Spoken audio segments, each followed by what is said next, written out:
On February 14th, 2024, at my husband's memorial service, I sat alone in a church with 42 empty chairs.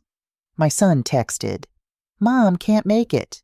Important client in Scottsdale. You understand, right? I'm Celeste Pembury. I'm 67 years old. I turned off my phone, slipped it into my purse, and said nothing. Then I decided to do something about it." The First Community Church of Columbus, Ohio was cold that Thursday afternoon. Not just temperature cold, though February in Ohio is always bitter, but soul cold. The kind of cold that seeps into your bones when you realize you're sitting in a room meant for 100 people, and you're the only one there. I had counted the chairs 3 times. 42 empty seats arranged in neat rows facing the pulpit where Pastor David Chen stood, clearing his throat every few seconds, his eyes darting between me and the door like he was hoping someone, anyone, would walk through. No one did. The stained glass window behind the altar cast colored light across the photograph of my husband. Harlan James Pembury, born March 3, 1953, died August 17, 2023. The photo was from our 40th anniversary party. Harlan in his navy suit, smiling that quiet smile of his, the one that crinkled the corners of his eyes. 6 months. It had been exactly 6 months since heart failure took him at Columbus Regional Hospital at 3:47 in the morning. I had held his hand. The children hadn't come. "Harlan was a good man," Pastor Chen began, his voice echoing against the empty pews. "A quiet man. A man who built his life around his family." I felt my phone buzz in my purse. Once, twice, 3 times. Pastor Chen continued. He worked at the Honda plant in Marysville for 32 years. He built this church's community center with his own hands in 1994. He coached Little League for a decade. He was married to his beloved Celeste for 44 years. 4 buzzes now. Harlan believed in service, in showing up, in being present for the people you love. 5 buzzes. I opened my purse and looked at my phone. Gideon, 3:47 p.m. "Mom, I'm so sorry." Gideon, 3:47 p.m. Yeah. "Big client meeting moved to today last minute." Gideon, 3:48 p.m. "Anderson Insurance, you know how it is." Gideon, 3:49 p.m. "We'll do dinner next week, I promise." Gideon, 3:51 p.m. "You understand, right?" No message from Mirabelle. My daughter hadn't even bothered with an excuse.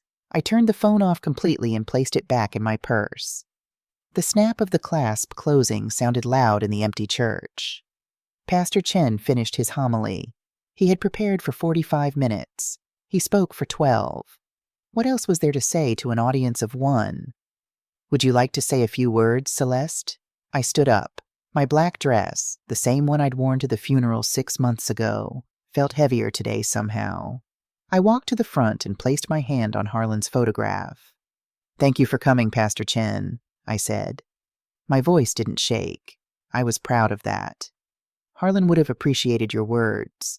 "I'm so sorry your family couldn't—" "It's fine," I said. And I meant it. I had spent 6 months being not fine. Today, something inside me shifted. People make choices. This was theirs. I left a donation of $200 in the box by the door, from the envelope Harlan had set aside for the church every month for 30 years, and walked out into the February afternoon. The drive to 847 Maple Street took exactly 23 minutes.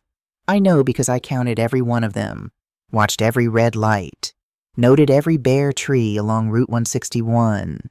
The gray sky pressed down like a weight, but for the first time in 6 months, I felt something other than grief. I felt clarity. Our house, the house Harlan and I bought in 1986 for $68,000, sat at the end of a cul-de-sac in a neighborhood called Worthington Hills.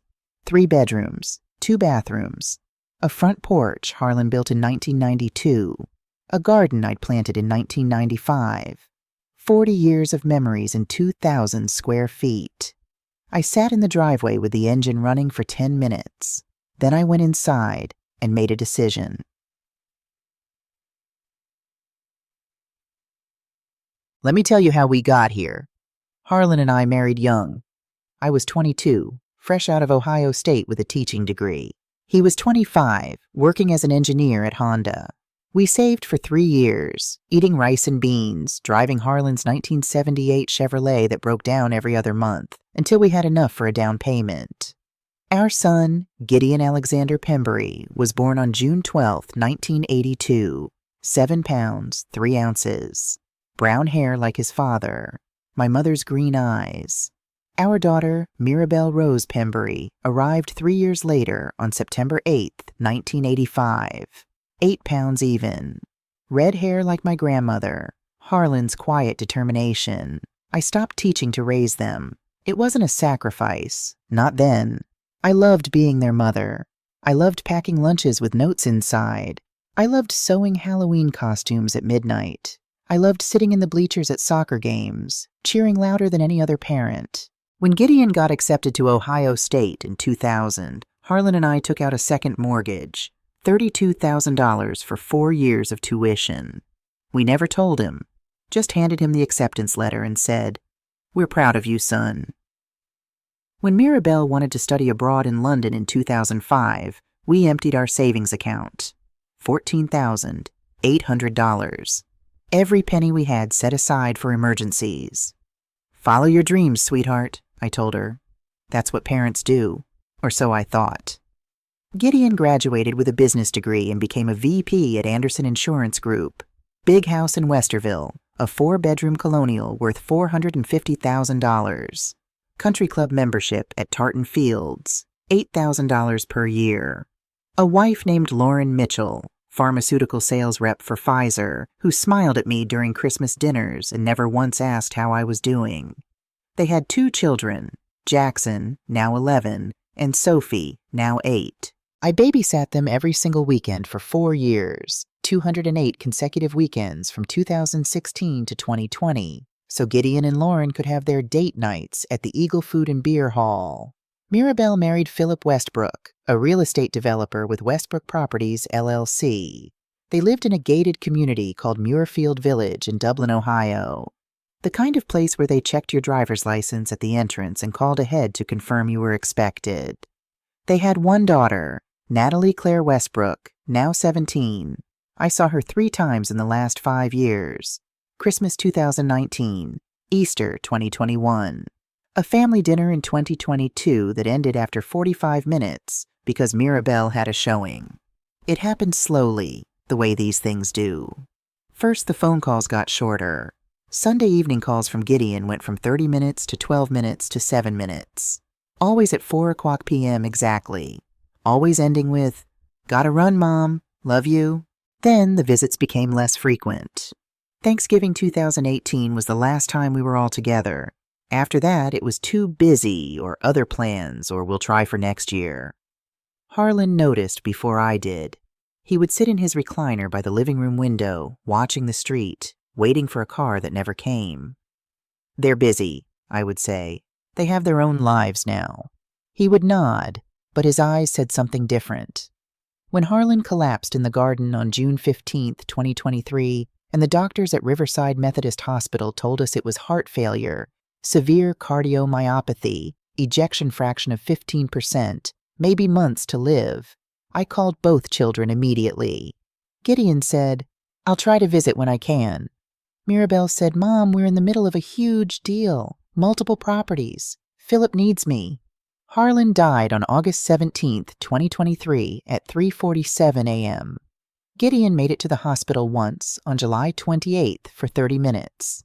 Mirabelle didn't come at all until the funeral. At the funeral, they both cried. They hugged me. They told me how sorry they were. They promised to be there for me, to help me through this difficult time. 3 days later, they were gone. I spent 6 months alone in that house. I learned what silence really sounds like. I learned that grief has a physical weight you carry in your chest every moment of every day. I learned that you can go 3 weeks without anyone calling except telemarketers. That's when I decided to organize the memorial service. 6 months after Harlan's passing felt right. Time for family to gather, to remember, to have closure. I sent formal invitations on January 15th. You are invited to a memorial service in loving memory of Harlan James Pembury, February 14th, 2024 at 3:30 p.m. First Community Church, 1250 West 5th Avenue, Columbus, Ohio. Gideon texted back, "I'll be there, Mom, promise." Mirabelle emailed, "Absolutely. Philip and I wouldn't miss it." February 14th came. I arrived at 3:15 p.m. I waited until 3:35 p.m. At 3:47 p.m., Gideon texted his excuse.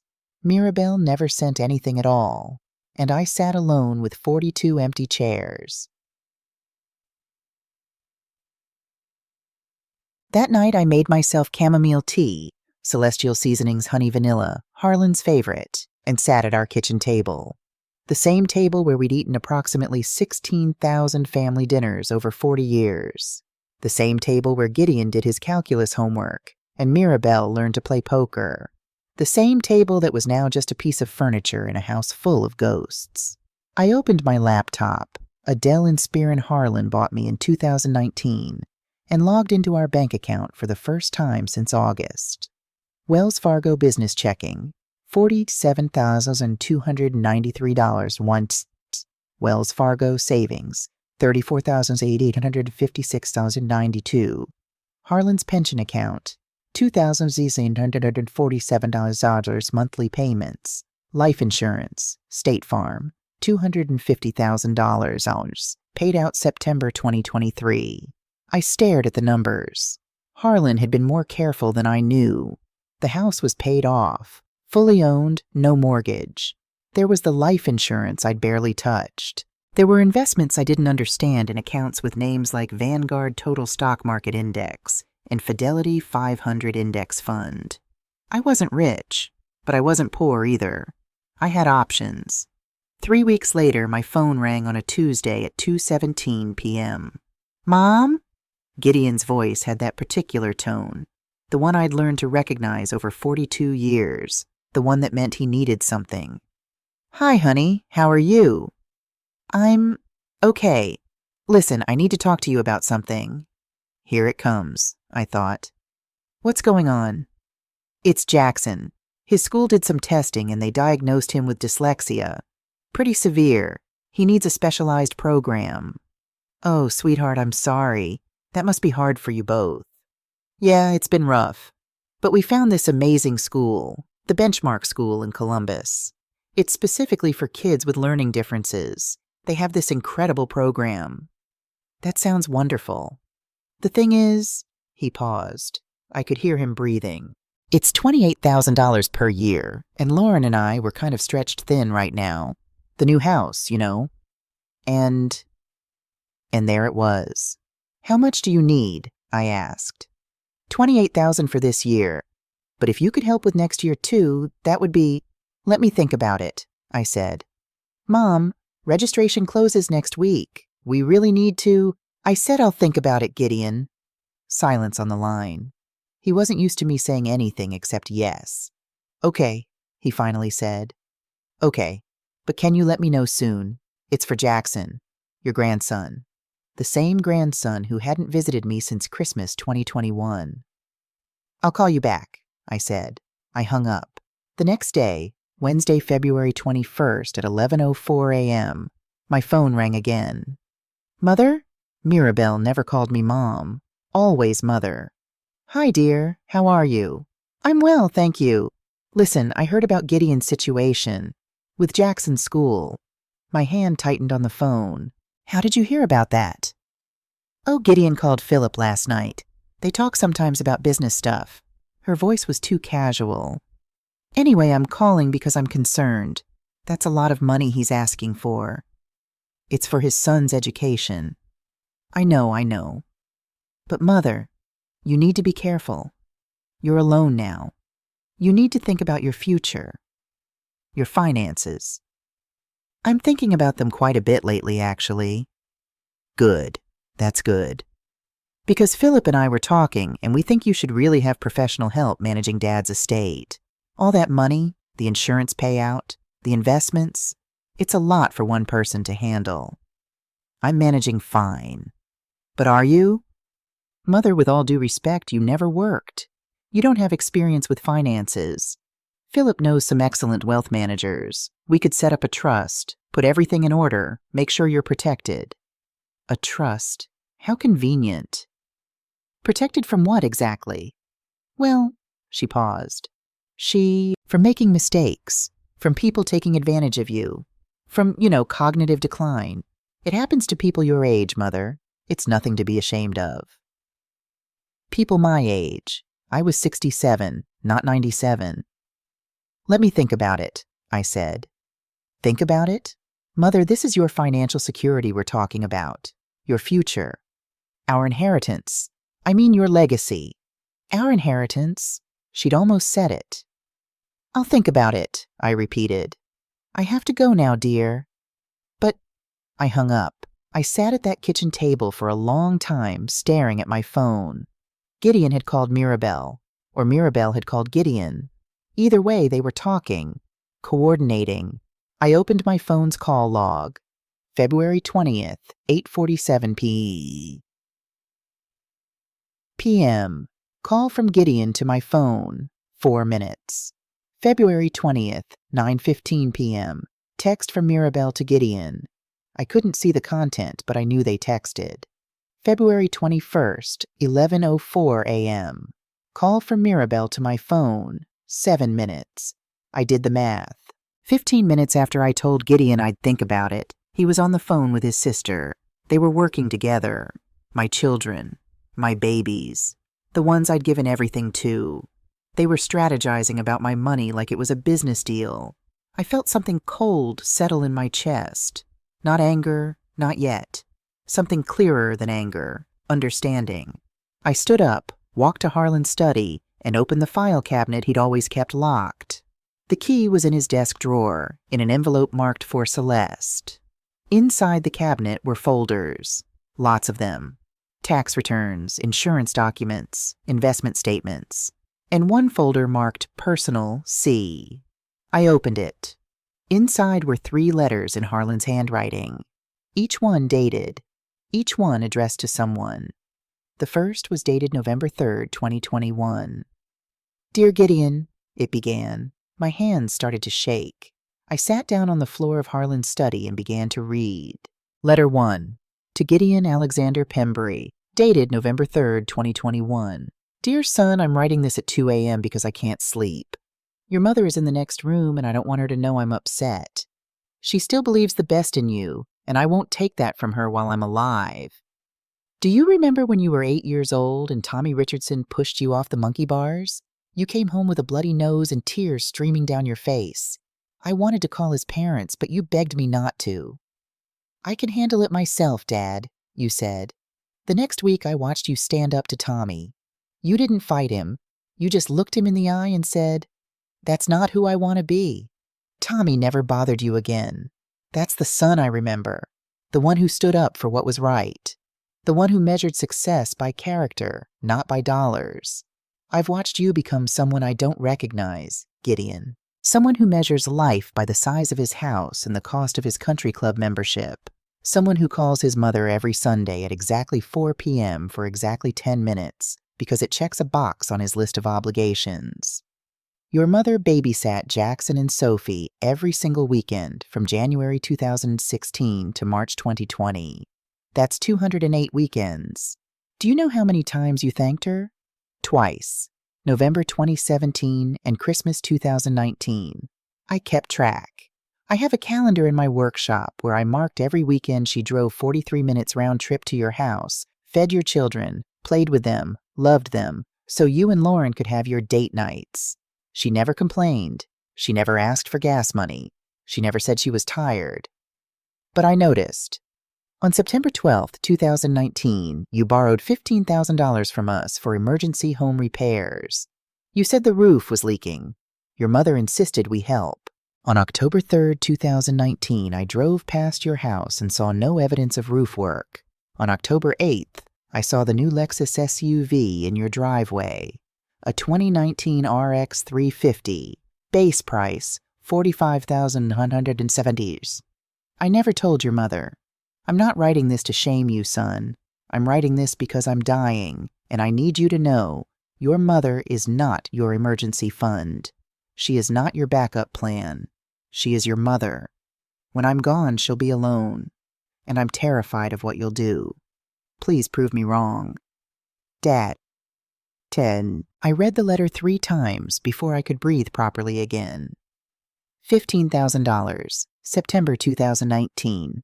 I remembered that conversation. Gideon had called, upset, saying the roof inspector found severe damage. It could collapse, Mom. We need to fix it immediately. Harlan and I had written the check that same day. I looked at the second letter.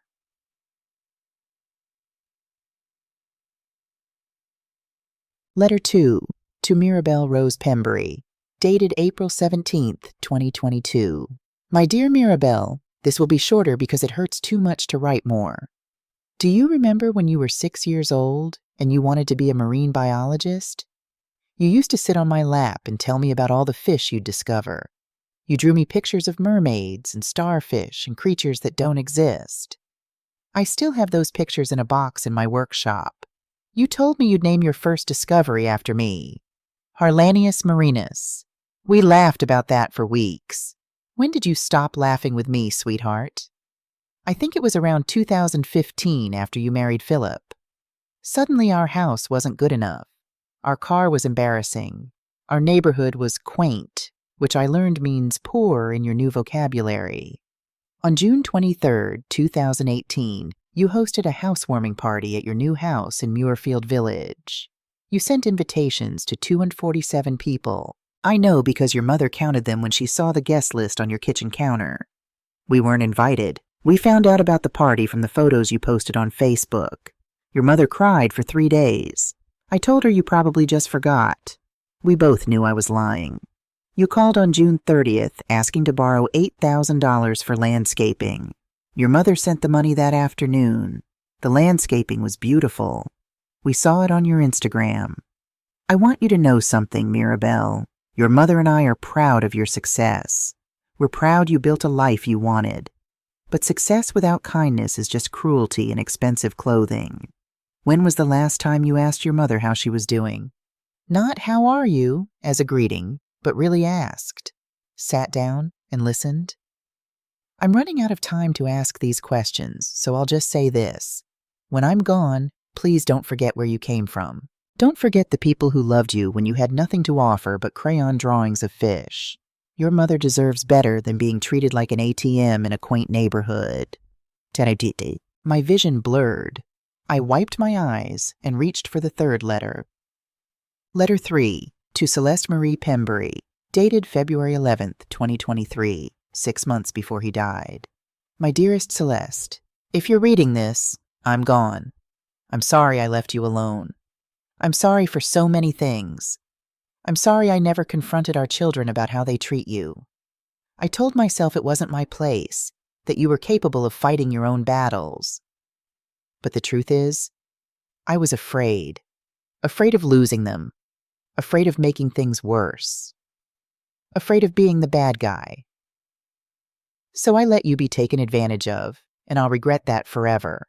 I want you to know some things. First, you are the best thing that ever happened to me. 44 years with you wasn't long enough. I'd take another 44 in a heartbeat. Second, you gave our children everything. Your time, your energy, your dreams, your money. You put us first in every decision you ever made, and I watched them learn to expect it rather than appreciate it. That's my fault as much as yours. We taught them that sacrifice equals love. We never taught them that love also requires respect. Third, I've been preparing for this day for 2 years. Since my first heart attack in March 2021, I've known my time was limited. I've been getting our affairs in order, making sure you'd be protected. There are things you don't know. Things I never told you because I wanted you to sleep at night.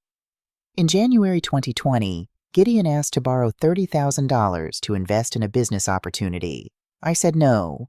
He didn't speak to me for 6 months. In August 2021, Mirabelle asked us to co-sign a loan for $400,000 for Philip's real estate development. I said no. She hasn't invited us to a family dinner since. I'm not telling you this to poison you against them. I'm telling you so you understand. This isn't new. This is a pattern. When I'm gone, they will come to you. They will need money. They will use words like family and responsibility and what Dad would have wanted. Please, my love, remember this. You are not their emergency fund. You are not their retirement plan. You are not their inheritance waiting to happen. You are Celeste Marie Pembury. You are brilliant and kind and stronger than you've ever let yourself be. You deserve to be loved for who you are, not for what you can provide. Everything is in order. The house is paid off, fully owned, recorded at the Franklin County Recorder's Office on September 3, 2022. Deed number FR 2022-089456. The life insurance policy is through State Farm, policy number LS 47829 OH. $250,000, payable directly to you. The investments are with Vanguard and Fidelity. Account numbers are in the folder marked Investments in this Cabinet. Current value as of February 1st, 2023, $487,392.18. My pension continues after my death at 75%, $2,847.00 per month for the rest of your life. Total assets, approximately $1.1 million. This is yours, Celeste, not theirs. Yours. When they come asking, and they will, I want you to remember something. Saying no to them isn't cruel. Saying yes when you shouldn't is. I should have been stronger. I should have protected you better. I should have taught our children that their mother is a person, not a resource. Please forgive me for leaving you to fight this battle alone. And please, my darling, don't let them take advantage of you. You've spent 67 years putting everyone else first. It's time to put yourself first. I love you. I'll always love you. And I'll be watching over you, cheering you on as you finally stand up for yourself. You deserve better. You've always deserved better. Now go show them. All my love, forever and always. Harlan. I don't know how long I sat on the floor of Harlan's study, holding those letters. The sun came up. Light filtered through the window. I heard birds outside. At some point I stood up. My legs were stiff. My face was wet. I walked to the bathroom, washed my face, looked at myself in the mirror. Celeste Marie Pembury, 67 years old, widow, mother, grandmother, woman. I made myself breakfast, 2 eggs over easy, wheat toast, black coffee, and sat at the kitchen table. Then I opened my laptop and searched. Estate planning attorney, Columbus, Ohio. The first result was Patricia Hawkins, Hawkins Elder Law, 4.9 stars from 247 reviews. I called at 8:47 a.m. Hawkins Elder Law, this is Jessica. How can I help you? My name is Celeste Pembury. I need to speak with Patricia Hawkins about restructuring my estate. Of course, Mrs. Pembury. Patricia has an opening this Friday at 2 p.m. Would that work? Yes. Thank you. May I ask what this is regarding? I looked at Harlan's letters spread across the kitchen table. Protection, I said. Patricia Hawkins's office was on North High Street in Clintonville, in a renovated Victorian house painted yellow with white trim. The sign outside read, Hawkins Elder Law, Protecting Families, Preserving Legacies. I arrived at 1:53 p.m. on Friday, February 23rd. Patricia was 54 years old, with silver hair and sharp blue eyes behind black-framed glasses. She shook my hand firmly and guided me to a conference room with large windows overlooking a garden. Tell me everything, she said. So I did. I told her about the memorial service, the empty chairs, the phone calls, Harlan's letters, the $15,000 roof repair, the $8,000 landscaping, the patterns I was finally seeing. Patricia took notes on a yellow legal pad. She didn't interrupt. When I finished, she looked up. Mrs. Pembury, I need to ask you some difficult questions. Are you ready? Yes. Do you believe your children love you? I thought about it. Really thought about it. I believe they love the idea of me, I said. The version who says yes, who provides, who doesn't ask questions. Patricia nodded. And do you want to change that? Yes. Good. Let's review your assets. She pulled out a financial worksheet. Walk me through everything, and I mean everything. Bank accounts, property, investments, insurance, pension. Leave nothing out. For the next hour, I laid it all out. Assets as of February 23, 2024. Primary residence, 847 Maple Street, Worthington Hills, Columbus, OH 43085. Purchased June 1986 for $68,000 current value, $342,000 per Zillow estimate. Mortgage, $0. Paid off September 2022.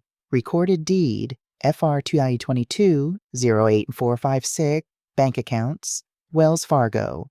Checking, $47,193.19. Wells Fargo savings, $34,856.92. Total liquid, $82,150.10. Life insurance, State Farm policy, LS 47829OH. Payout, $250,000. Received September 2023. Current balance, $243,789 after funeral expenses.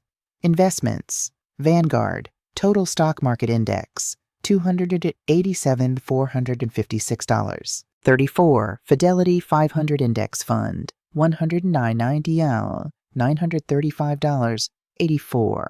Total investments, $487,392.118. Income, Harlan's pension, 75%, $2,847 month Social Security, Celeste, $1,456 month Social Security, Survivor Harlan, $892 month, total monthly income, $5,195. Total net worth, $1,155,331.28. Patricia wrote down the final number and underlined it twice. Over $1 million, she said. Your children know this? I don't know. They were at the will reading after Harlan died. They heard some of it.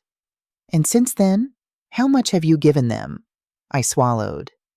Gideon hasn't asked for anything yet. Not since Harlan died. But before, the $15,000 in 2019. Mirabelle, the $8,000 in 2018.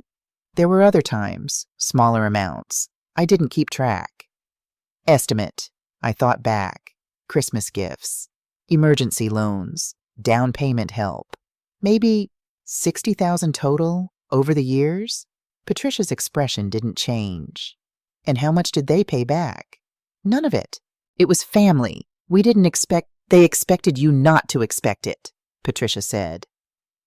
That's the problem. She pulled out a fresh legal pad. Here's what we're going to do. First, we're creating a revocable living trust. Everything goes into it. The house, the investments, the insurance money. You're the trustee. You control everything. But when you die, the trust dictates exactly how assets are distributed. No ambiguity, no fighting. Okay. Second, we're creating a power of attorney document. If you become incapacitated, someone needs to make decisions for you. Right now, who would that be? I suppose Gideon? He's the oldest? Patricia looked at me over her glasses. Do you trust Gideon to make decisions in your best interest, or his? The question hung in the air. I don't know anymore, I whispered. Then we name a professional fiduciary, someone with no conflict of interest. I can recommend 3 options. Yes, please. Third, we need to discuss your will. Currently, how is it structured? Everything split 50-50 between Gideon and Mirabelle. Do you want to change that? I thought about the letters, the memorial service, the coordinated phone calls. Not yet, I said, but I want the option to change it if needed. Smart. The revocable trust gives you that flexibility. Patricia worked for another hour, drawing up documents, explaining legal concepts. outlining protection strategies. At 4:17 p.m., she looked up. "Mrs. Pembury, I need to tell you something. In my 26 years practicing elder law, I've seen this pattern hundreds of times. Adult children who see their aging parents as assets to be managed rather than people to be loved. It's called financial elder abuse, and it's more common than anyone wants to admit." "But they haven't actually stolen anything." "Not yet, but the groundwork is there. The expectation, the entitlement, the coordination." She tapped her pen on the yellow pad. "That text from your son, asking about money the day after you told him you'd think about it? That's testing boundaries, seeing how much control they have." My phone buzzed in my purse. I pulled it out. Gideon, 4:19 p.m. "Mom, have you thought about Jackson's school? Registration deadline is Monday." I showed Patricia the text. She smiled grimly. "Right on schedule. They're applying pressure. What do you want to do?"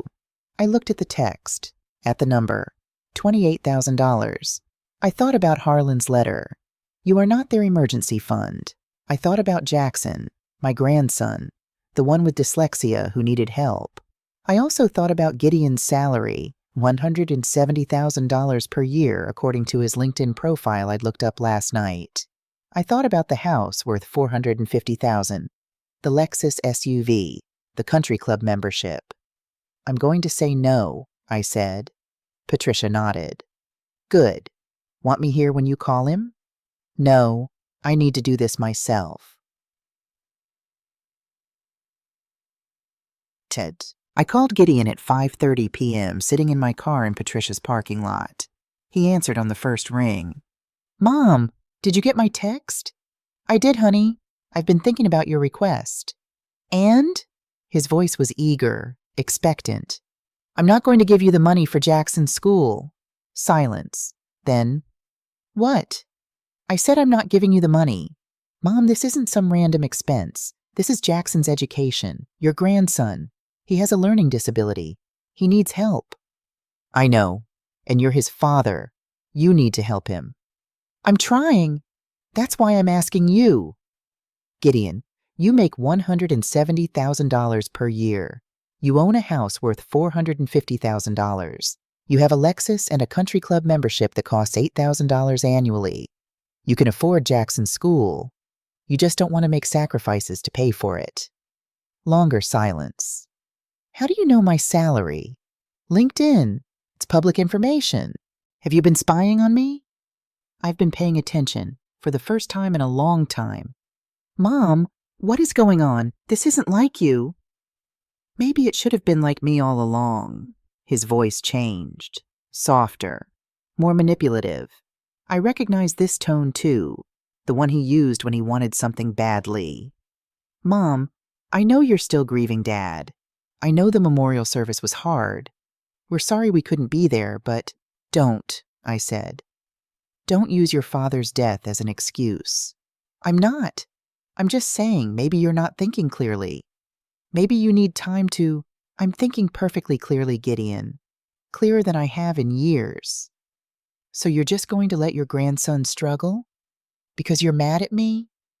"I'm not mad at you. And Jackson won't struggle. You're going to figure it out, like adults do. Like your father and I did when we took out a second mortgage to send you to Ohio State." Silence again. Then, "You're going to bring that up now?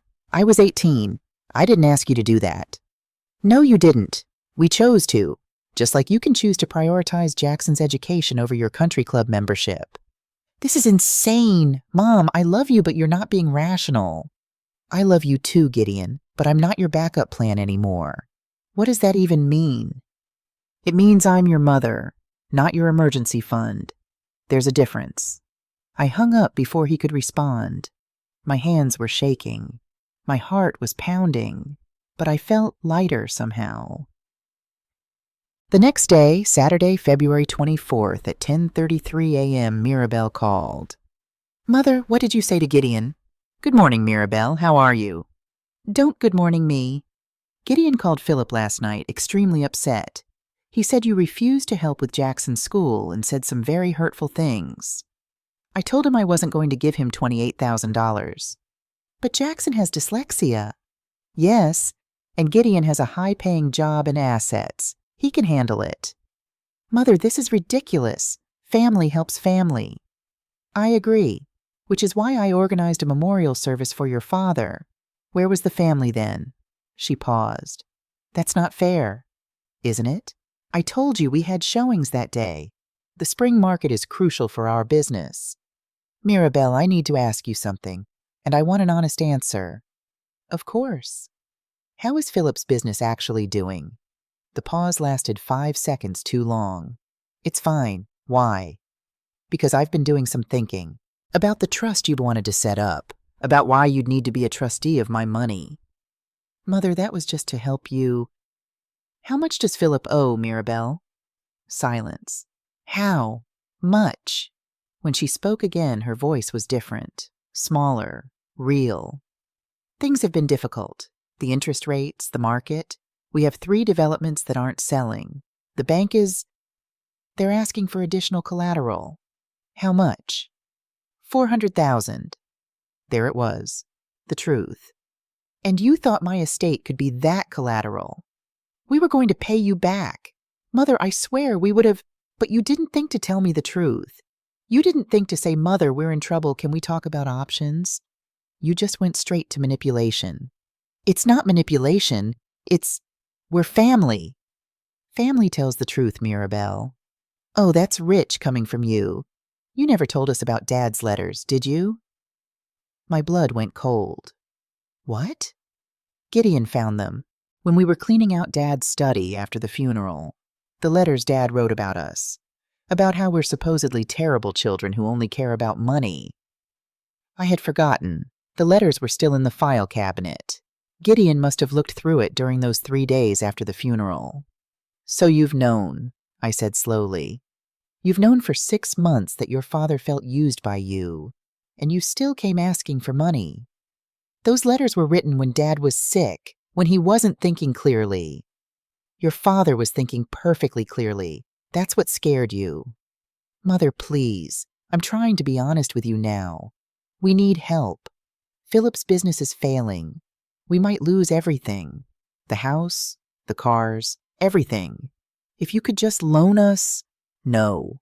Mother, I'm not going to loan you money to save a failing business. I'm not going to let you use my assets as collateral. I'm not going to rescue you from consequences you created. So you're just going to let us fail? Your own daughter? And there it was. The same question Gideon had asked. The same guilt trip. But I thought about Harlan's letter. About 44 years of putting others first. About sitting alone in a church with 42 empty chairs. I'm not letting you fail, Mirabelle. I'm letting you save yourself. There's a difference. I can't believe you're doing this, after everything we've been through. After Dad just died. Dad died 6 months ago. You didn't come to his memorial service. You haven't asked how I'm doing once. Not once. Every conversation we've had has been about what you need from me. Her voice turned cold. Fine, if that's how you want it. But don't expect me to be there when you actually need us. I haven't expected that for a long time, dear. She hung up. I sat at my kitchen table, the same table where I'd raised these children, fed them, loved them, and felt something break inside me. Not my heart. That had broken months ago. This was different. This was the breaking of chains I didn't know I'd been wearing. The silence after Mirabelle hung up lasted 3 seconds. Then my phone rang again. Gideon calling. I didn't answer. It rang 4 more times that evening. Then Mirabelle called twice. Then a text from Gideon. Mom, we need to talk about this. You're making a huge mistake. I turned off my phone and went to bed.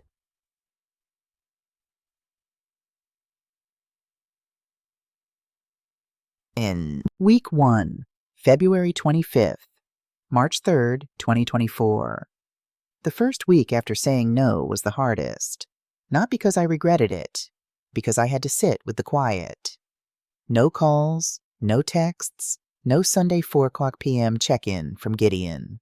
On Wednesday, February 28th, I drove to Michael's craft store on Sawmill Road and bought a beginner's pottery wheel kit. $147.32. I'd wanted to try pottery for 20 years. Harlan always said, "Do it, Celeste. Take a class." I always said, "Maybe next year." There were no more next years with Harlan, but there were next years for me. On Thursday, February 29th, Leap Day, I noticed, I found a flyer at the library. Beginner pottery classes, Worthington Community Center, Thursdays 10 a.m., 12 p.m. Instructor Bonnie Fletcher. I called and registered. The woman on the phone said, "First class is tomorrow, March 1st. We're excited to have you." I hadn't felt excited about anything in months.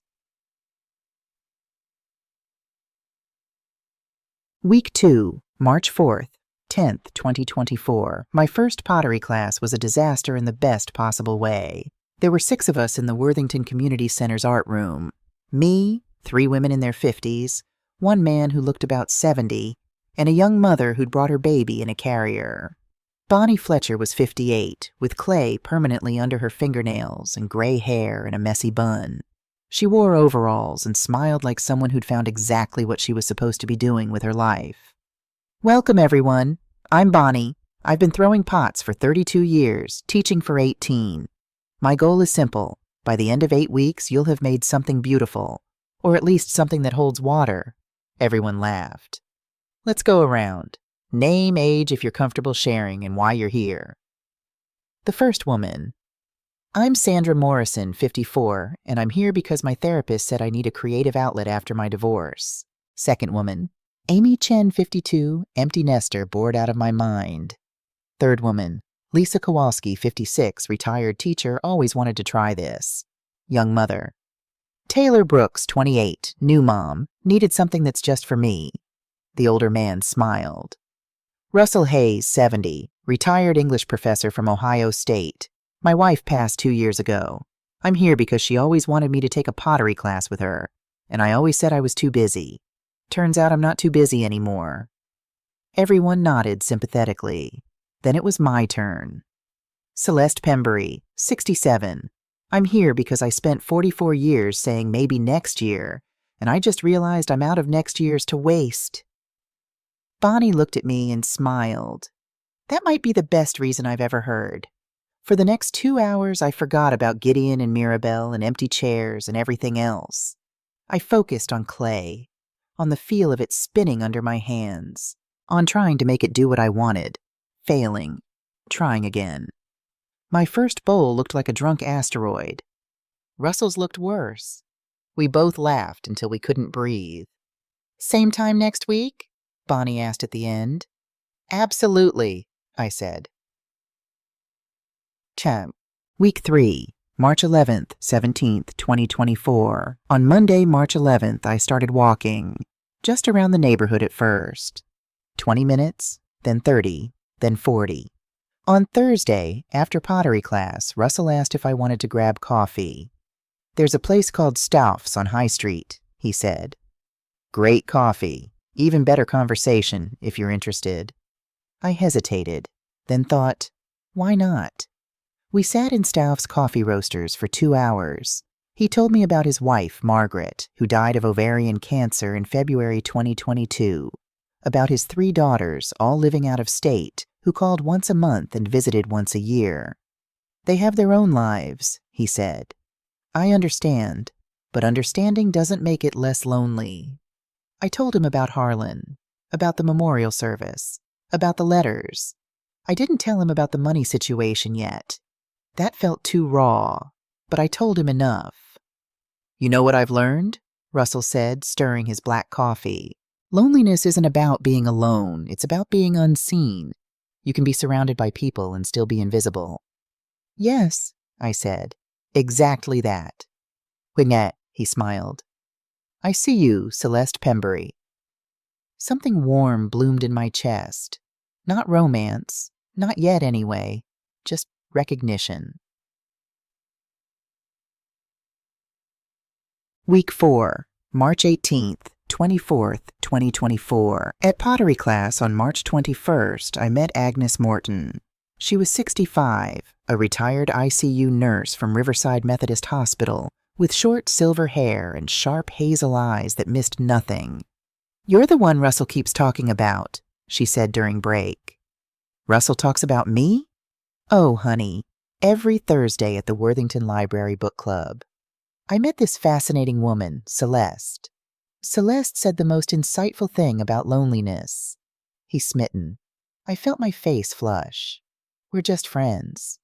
So were me and my husband for 5 years before we figured out we were more than friends. Sometimes the best relationships start that way. She paused. You interested in book club? We meet Wednesdays, 6:30 p.m., currently reading Tomorrow and Tomorrow and Tomorrow. I haven't been in a book club since, I tried to remember. 2003, maybe? Perfect. You're rusty. We like rusty. Fresh perspectives. Plus, we need someone to balance out Martha, who thinks every book is either life-changing or absolute garbage, with no middle ground. I laughed. Okay. Yes, I'll come. Agnes squeezed my hand. Good. You seem like someone who's been invisible too long. We see people at book club. There was that word again. Sit down. Saw I saw. Week 5, March 25th, 31st, 2020. My first book club meeting was March 27th at the Worthington Library's community room. 12 people showed up. Russell was there, which made me less nervous. Agnes sat next to me and introduced everyone. Martha Sullivan, 72, the one with strong opinions. Dorothy Chen, 68, church friend who'd recommended Patricia Hawkins to me. James Park, 75, retired accountant. And 8 others whose names I tried to remember. We talked about the book for 45 minutes. Then Martha said, Okay, new business. Celeste, tell us about yourself. I gave them the basics. Married 44 years, widowed 6 months, 2 adult children. Dorothy, who knew more of my story, just smiled encouragingly. What brings you to Worthington? Martha asked. I've lived here 38 years. I just never left the house much. Why not? This from Agnes. I thought about how to answer. Finally, I was busy being needed. I forgot to notice if anyone actually wanted me. The room went very quiet. Then Martha said, Oh, honey, we know that feeling. And one by one they told their stories. Sandra's ex-husband who filed for divorce after she finished paying for his medical school. James's daughter who only called when she needed money. Dorothy's son who moved to California and hadn't visited in 7 years. We weren't broken people.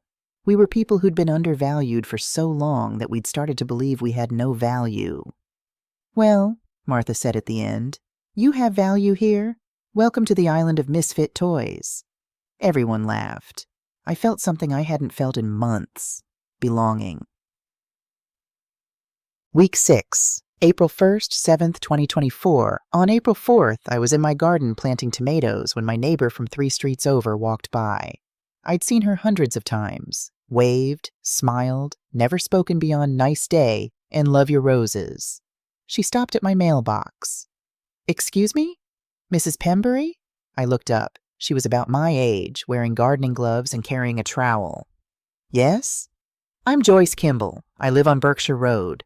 I was at your husband's memorial service in February. I stood up, brushing dirt from my knees. You were? In the back. I left before you saw me. I felt like an intruder, but Harlan helped my husband build our deck 10 years ago. Refused to take payment. Said neighbors help neighbors. I wanted to pay respects. My throat tightened. Thank you. That means more than you know. I also wanted to say, I've lived here 15 years. We've waved to each other probably 1,000 times, but I never stopped to actually talk, and I regret that. Why now? I asked. Joyce smiled sadly. Because I saw you at that memorial service, sitting alone, and I thought, that could be me someday. And I don't want to wait for tragedy to make real connections. Would you like some coffee? I heard myself ask. I'd love some. We sat on my porch for 3 hours. She told me about her husband's dementia, about her 2 sons in Oregon who meant well but were busy, about how lonely it is to be married to someone who can't remember you. I told her about my children, about the calls, about saying no. Good for you, Joyce said fiercely. I gave my boys $40,000 last year for emergencies. You know what the emergency was? They wanted to upgrade their RVs for a cross-country trip. Didn't invite me, of course. Too much hassle. We sat in silence for a moment. Then Joyce said, "You know what we should do? Have coffee every week. Just us. Talk about real things." "I'd like that," I said. And we did. Every Tuesday morning at 9 a.m., Joyce and I had coffee on my porch. It became my favorite part of the week. Week 7, April 8th, 14th, 2024. By mid-April, I had a routine. Monday, morning walk, grocery shopping, call Patricia Hawkins with questions. Tuesday, coffee with Joyce at 9 a.m., library and afternoon. Wednesday, book club at 6:30 p.m. Thursday, pottery class at 10 a.m., sometimes lunch with Russell. Friday, gardening, reading, quiet day. Saturday, farmer's market. Whatever I felt like. Sunday, church, then nothing scheduled. This was revolutionary. No more Sunday, 4 p.m. calls. No more waiting for someone to need me. I was living for myself. My pottery was improving. I'd made a bowl that actually held water without leaking. Russell and I had started sitting together at book club. Joyce and I were planning a day trip to Hocking Hills in May. On April 11th, Dorothy from church pulled me aside. "Celeste, you look different." "Different how?" "Lighter, like you've put down something heavy." I thought about it. "I have. I put down the weight of being invisible." She hugged me. "Good. Stay visible. It suits you." Week 8, April 15th, 21st, 2024. On April 18th, my phone rang from an unknown number. I almost didn't answer, but something made me pick up. "Hello? Mrs. Pembury?" A young female voice, uncertain but determined. "Yes? Who's calling?" This is Natalie. Natalie Westbrook. I'm Mirabelle's daughter, your granddaughter." I nearly dropped the phone. "Natalie? I know this is weird. We haven't really talked since I was like 14, but I needed to call you." I sat down on the couch. "It's not weird. I'm happy to hear from you. How are you?" She paused. "Can I be honest? Please. I'm not okay. And I heard my mom and dad talking about you the other night, about how you're making bad decisions and maybe not mentally stable. And that didn't sound right." My stomach clenched. "What exactly did they say?" "Mom was on the phone with Uncle Gideon. They were talking about you refusing to help with Jackson's school and with Dad's business. Mom said maybe you need to be evaluated. That grief does things to people, that you might not be in your right mind." The threat Mirabelle had hinted at, now confirmed. "And what did you think about that?" I asked carefully. Natalie laughed. It sounded bitter for a 17-year-old. "I thought it sounded like bullshit." I actually smiled. "I shouldn't encourage that language." "Grandma, I'm 17. I've heard worse." "Fair enough. Can I tell you something?" Her voice got quieter. "I remember you from when I was little, before Mom and Dad got all, I don't know, obsessed with money and image and everything." "What do you remember?" "I remember you let me help you bake cookies, snickerdoodles. You never rushed me, even when I spilled flour everywhere. You asked me what I wanted to be when I grew up. And when I said marine biologist, you didn't laugh. You went to the library and got me books about ocean animals." I remembered. She'd been 7 years old, gap-toothed, fascinated by starfish. "I remember," I said. "Mom and Dad never listen like that. They just talk at me, tell me what to do, who to be, what colleges to apply to. I feel like I'm not even a person to them, just a project they're managing." "I know that feeling," I said quietly. "That's why I called, because I don't want to be like them.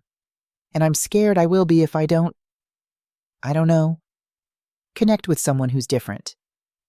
"Natalie, how did you get my number?" "Mom's phone. She was in the shower. I took a picture of it." "And she doesn't know you're calling?" "No. And honestly, I don't care if she finds out." I made a decision. "Do you have spring break coming up?" "Next week. April 22nd through 26th. Would you like to come stay with me just for a few days? Silence. Then, really? Really, if your parents allow it. What if they don't? How old are you? 17, almost 18, May 12th. Then I'll come get you myself Saturday morning. Pack a bag. Be ready at 9 a.m. Grandma, they're going to freak out. Let them, I said. I'm your grandmother. I have every right to spend time with my granddaughter. This is about the money, isn't it? Natalie asked. They think you're trying to turn me against them. No, sweetheart. This is about you and me getting to know each other. The money is irrelevant. That's the difference between you and them, Natalie said softly. For them, everything is about money. Saturday, April 20th, 2024, 9:17 a.m. I pulled up to 1847 Stonebrook Lane, Muirfield Village, Dublin, Ohio, at exactly 9 o'clock a.m. The house was enormous. 6,000 square feet, according to Zillow. Cream-colored brick, 3-car garage, professional landscaping. The kind of house meant to impress. Natalie was sitting on the front steps with a duffel bag. She stood up when she saw my car. She'd grown since I'd seen her last. Tall, almost 5'9", dark hair like Philip. My eyes, gray-blue. Wearing jeans and an Ohio State sweatshirt. Before I could get out, the front door opened. Mirabelle stood there in athleisure wear that probably cost $300. Her hair was perfect. Her makeup was perfect. Her anger was barely controlled. Mother, what do you think you're doing? I got out of the car. I'm picking up my granddaughter for a visit. We discussed this on the phone. We most certainly did not discuss this. I called yesterday. You didn't answer. I left a voicemail. Natalie confirmed she wanted to come. So here I am. Philip appeared behind Mirabelle. He looked tired, older than 43. Stress, probably. Mrs. Pembury, he said carefully. Maybe this isn't the best time. Mirabelle and I are dealing with some things, and Natalie has schoolwork. It's spring break, Natalie said, picking up her bag. I don't have schoolwork. Natalie, get back in this house. Mirabelle's voice was ice. No. Excuse me? I said no, Mom. I want to visit Grandma. You can't stop me. You're 17 years old. You'll do what I tell you. I stepped forward. Actually, Mirabelle, in Ohio, a 17-year-old can choose where they want to spend time, especially with family. I checked with my attorney. Mirabelle's eyes went wide. Your attorney? You consulted an attorney about taking my daughter? I consulted an attorney about my rights as a grandparent, and Natalie's rights as a near adult. She'll be back Thursday evening, safe, fed, and loved. You can't just... I can, and I am. Natalie walked past her mother and got in my car. Mirabelle looked at me with pure fury. You're doing this to punish me, to get back at me for the business loan. No, sweetheart. I'm doing this because my granddaughter called me and asked if she could visit, that's all. This is crazy. First you refused to help your family, now you're kidnapping. She's not kidnapping me, Natalie yelled from the car. I asked to go. Philip put a hand on Mirabelle's shoulder. Let her go. It's a few days. Mirabelle shook him off. Don't touch me. This is your fault. If your business hadn't failed. My business failed because you spent $200,000 on a lifestyle we couldn't afford, Philip snapped. I got in my car before I heard more. As we drove away, I saw them in my rearview mirror, arguing on their perfect lawn in front of their perfect house. Natalie was quiet for the first 10 minutes. Then she said, Thank you. For what, honey? For seeing me? For the first time in forever, someone actually sees me. I reached over and squeezed her hand. I see you, Natalie, and I'm so glad you're here.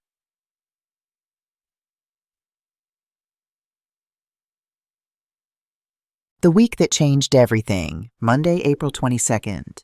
We spent the morning in my garden. I taught Natalie how to plant marigolds. We got dirt under our fingernails. We laughed when a rabbit hopped through the yard. Mom would hate this, Natalie said. Dirt under her nails. Her manicurist would have a fit. Your mother used to love gardening, I said.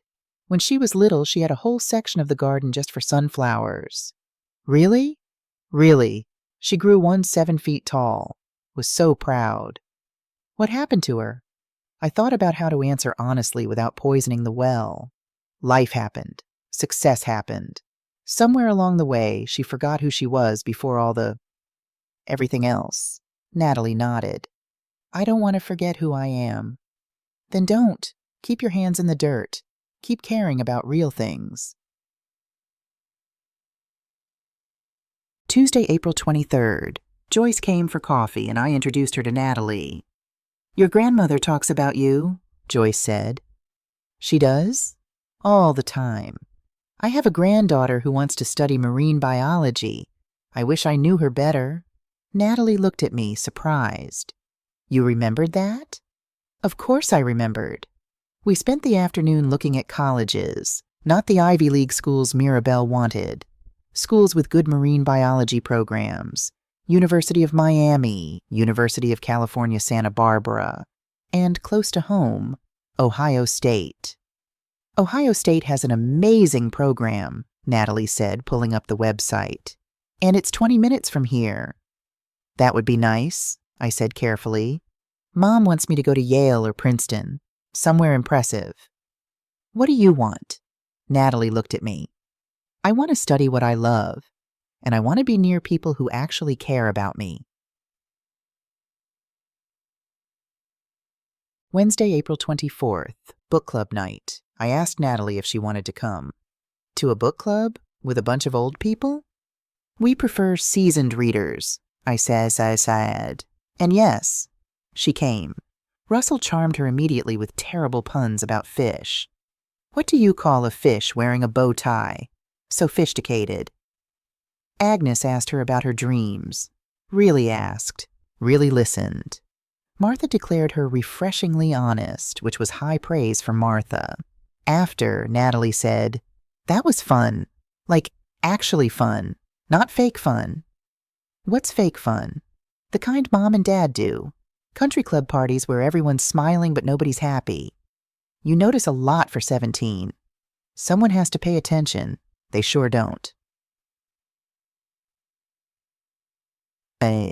Thursday, April 25th. Pottery class. Bonnie welcomed Natalie like she'd been coming for weeks. We made bowls. Terrible, lopsided, beautiful bowls. Natalie's kept collapsing. She laughed every time. I'm terrible at this. You're learning, Bonnie corrected. There's a difference. Russell helped Natalie with her technique. She actually got one to hold a shape. On the way home, Natalie said, Can I ask you something? Anything. Why didn't you fight back sooner? When Mom and Uncle Gideon treated you badly, why did you just take it? I pulled over. This conversation needed full attention. Because I thought that's what love meant, I said. Sacrifice. Putting yourself last. I thought if I gave enough, they would eventually appreciate it. Did they? No. Then why keep doing it? Because I didn't know I had another option. And because it took me 67 years to realize something important. What? Their inability to appreciate me says more about them than it does about me. Natalie was quiet for a long moment. I don't want to be like them, she finally said. Then don't. You get to choose who you become. That's the gift of being young. You're choosing to be different too, she said. Right now, at 67. Yes, I am. Then it's never too late. No, sweetheart, it's never too late. Thursday evening, 7:43 p.m. Cam. I drove Natalie home. At the door of 1847 Stonebrook Lane, Mirabelle stood waiting. Thank you for having her, Philip said from behind his wife. He looked genuine. Mirabelle said nothing. Natalie hugged me tight. Can I come back? Next break? Any time. My door is always open to you. As I drove away, Natalie texted me. That was the best week I've had in years. Thank you for seeing me, Grandma. I love you. I pulled over and cried. Happy tears this time. Someone saw me, and I saw them back. And that made everything, all of it, worth it.